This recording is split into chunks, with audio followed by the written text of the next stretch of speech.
Welcome to Ruby Wellness. I'm Nancy Ruby, and today I would like to share with you some tips and tricks about practicing Chaturanga Dandasana, which is in the West known as staff pose, but it actually means four-legged staff. Chaturanga means four-limbed, and then Dandasana means staff. So let's take a look at that, because what happens oftentimes is the shoulders are not in alignment and we end up putting a lot of pressure on the front of the shoulder joint. So this is an excellent strengthener for the upper body as long as it's done correctly. So coming onto all fours, we'll begin here. And the hands plant forward of the shoulders. And one way to measure correctly is to lay on your belly and bring your hands right next to your chest, not under your shoulders, but next to your chest. Plant your knees in your hands and then come up and notice how far your hands are forward of your shoulders when your hips are over your knees. So starting from this wider position will give your shoulders the space they need to stay aligned.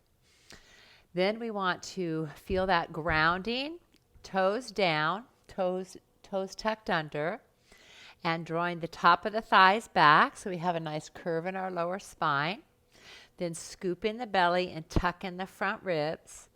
Draw the heart forward. So we've got our alignment of Tadasana in our torso. Now, drawing forward into a push-up position from the knees is the beginning stage. Taking the gaze forward so the head stays lifted, not dropped. That's another key tip, is not to drop the head below the shoulders. Let's lift from the back of the head and keep the neck long. And then very slowly bend the elbows, squeezing the shoulder blades and keeping the belly tucked in and up as you come back up. So yes, this is a push-up. And you want to just make sure that you can do several of these before you go to Chaturanga. So here you are, and you're pulling your belly in, chest is open, toes down, release, and then we'll come back and give the wrist joints an unwinding. So this can be a lot on the wrists. Let's plant again and try the next stage, which is coming forward, chest between the thumbs, pushing firmly into the hands, and drawing the arm bones so the shoulders come up, the heart melts, and then we're going to push off the knees, bringing the hips and thighs high, pulling the tailbone in, front ribs in, and then again, open the heart, lift the head. So just holding upper plank for a good solid 5 or 10 breaths is a great way to develop your strength and stability in the upper body. Then you could bend the elbows just a little bit and draw back up. And I want you to think of drawing up from your belly as well as pushing with your arms. So in and out. So you feel very light on your toes. If that's not possible yet, do them from your knees. Like this. But again, feel yourself lifting from your belly. And let's release. Come back. Stretch the wrists out. Another tip, or trick I suppose, is to use your blocks. And place your hands on your blocks. So come into that tabletop position.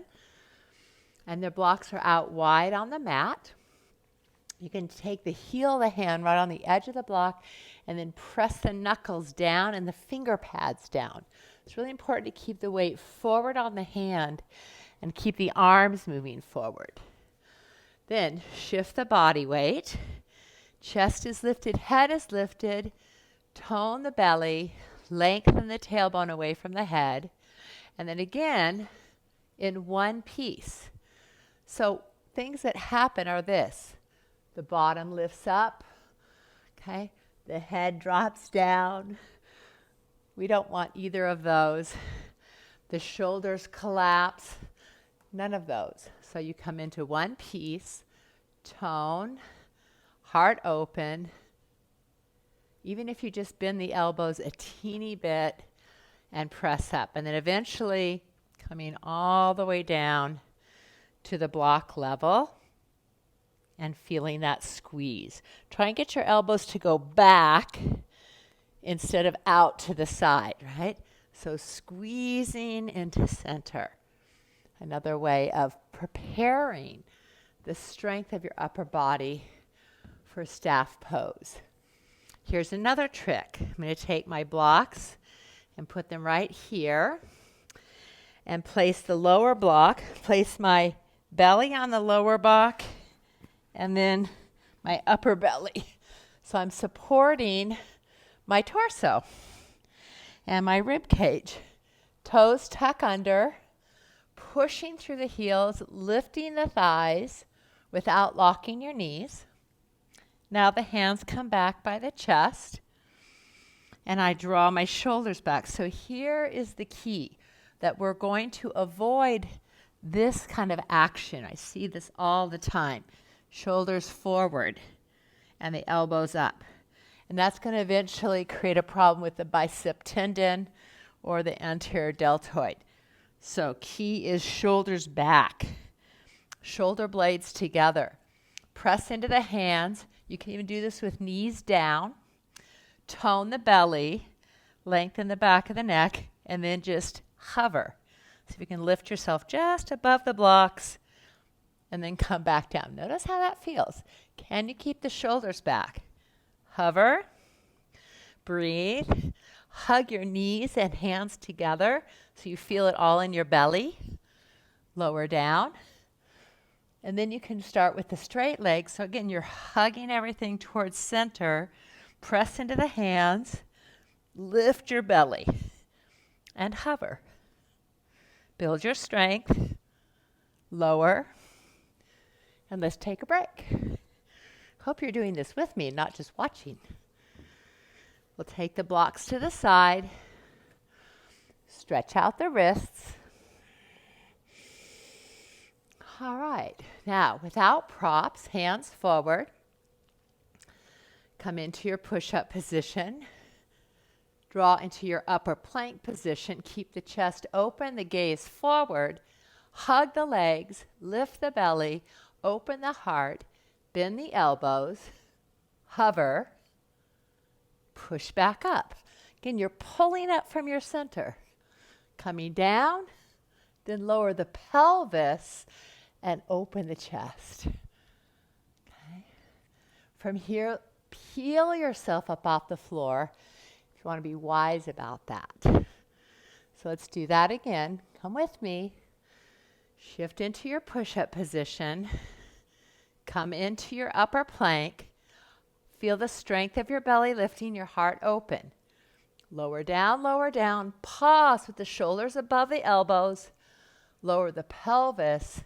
And either come into cobra, or you could push up, come into a modified up dog, or squeeze the legs and come off the knees into up dog. Lower the knees, take it back. I'll show you one more, a little bit more traditional every time, right? Always start with the modified versions. Build your strength and your functional alignment. And then before you know it, you'll have the ability to maintain alignment in the full pose. So push up, plank, core strength, heart open, gaze forward, lower down. And then as you push up, come into up dog. And then let's go into down dog. Press through the front of the hands and move through. Repeat again. Upper plank. Notice I'm not going to go that low. It's not about getting all the way to the ground. Keep the heart open, head up, then sweep up. My shoulders are not changing. Then draw up from the belly and dog. One more time, watch the head of the humerus. Forward, melt the heart, keep the chest open, open, open, and dog.